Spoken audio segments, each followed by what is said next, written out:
அனைவருக்கும் வணக்கம். சத்யநாராயணன் சாஸ்திரி கௌரஸ்கி ஆர்க் அமைப்பிலேருந்து.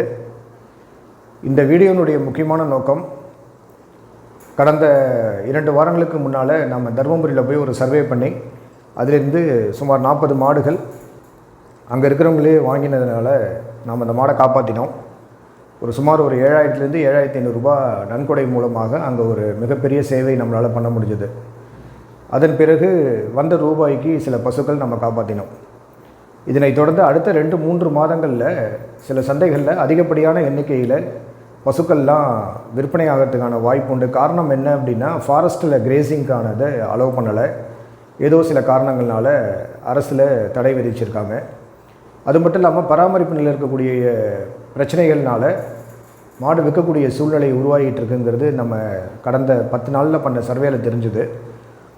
இதன் தொடர்ச்சியாக அதனுடைய உண்மைத்தன்மையை அறியறதுக்கும் மாவட்டம் வாரியாக நாம் நேரில் போய் சந்தித்து உண்மையான நிலவரத்தை தெரிஞ்சு அந்த வீடியோவை எடுத்து பப்ளிக்கு நாம் ஷேர் பண்ணி அதன் மூலியமாக அனைத்து தொண்டு நிறுவனங்களையும் ஒருங்கிணைத்து அந்தந்த பகுதியில் இருக்கக்கூடிய பெரிய அளவில் பசுக்கள் யார் வளர்க்குறாங்களோ அவங்கள்ட்டேருந்து பசுக்கள் விற்பனை ஆகாமல் அங்கேயே அதை பாதுகாக்கிறதுக்கு தேவையான ஒரு நடவடிக்கை எடுக்கிறதுக்கு நேரடியாக அனைத்து பகுதிகளுக்கும் செல்ல வேண்டிய நிலைமையில் இருக்கும். கிட்டத்தட்ட 38லேருந்து 40 மாவட்டங்கள், பாண்டிச்சேரி இதெல்லாம் சேர்த்தா கிட்டத்தட்ட 40 பகுதிக்கு நாம் போகணும். ஒரு பகுதியிலேருந்து அடுத்த பகுதிக்கு செல்வதற்கான கால நேரம் எடுத்துக்கிட்டோம் அப்படின்னா 2 நாளைக்கு ஒரு டிஸ்ட்ரிக்டில் போயிட்டு நம்மளால் பார்க்க முடியும். அவ்வளோதான். குறைஞ்சது ஒரு நாளைக்கு 4000 ரூபாய் செலவாகிற மாதிரி இருக்குது. டிரான்ஸ்போர்ட்டேஷன், தங்குறதுக்கான செலவுகள், அதேமாதிரி சாப்பாடு, அது மாதிரியான சில போக்குவரத்து செலவுகள் குறைந்தது 4000 ரூபாய் ஆகுங்கிற மாதிரி இருக்குது. 40 மாவட்டங்கள் 80 நாள் எடுத்துக்கிட்டிங்கனாக்கா கிட்டத்தட்ட 3.5 லட்சம் ரூபா நமக்கு அது தேவை.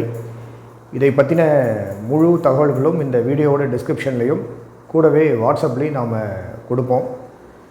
நாம் அந்த 3 லட்சம் ரூபாய் செலவு பண்ணுறதுனால என்ன நடக்கும் அப்படின்னா, பல கோடி ரூபாய் மதிப்பு இருக்கக்கூடிய நன்கொடை தேவைப்படக்கூடிய ஒரு பெரிய அளவிலான பண மதிப்பு குறைந்த செலவிலேயே நம்மளால் பாதுகாக்கப்பட்டுடலாம். எப்படி இந்த 40 மாடை பாதுகாக்கிறதுக்கு நம்ம செலவு பண்ணி போய் அங்கே இருக்கிறவங்களே ஒரு அவேர்னஸ் க்ரியேட் பண்ணி வாங்கினாங்களோ அதேமாதிரி இதை ஏற்பாடு பண்ணிடலாம். இதை மனதில் கொண்டு அனைவரும் இதற்கு உதவி செய்து மாவட்டம் வாரியாக செல்வதற்கு தேவையான நிதி உதவியை அளித்து நாட்டு பசுக்களை, முக்கியமாக தமிழகத்தினுடைய பூர்வீகமான மண் சார்ந்த நாட்டு பசுக்களை காப்பதற்கு அனைவரும் உதவி செய்யும்படி கேட்டுக்கொள்கிறேன். ஜெய் கோமாதா, வந்தே கோமாதரம், சர்வம் கோமயம்.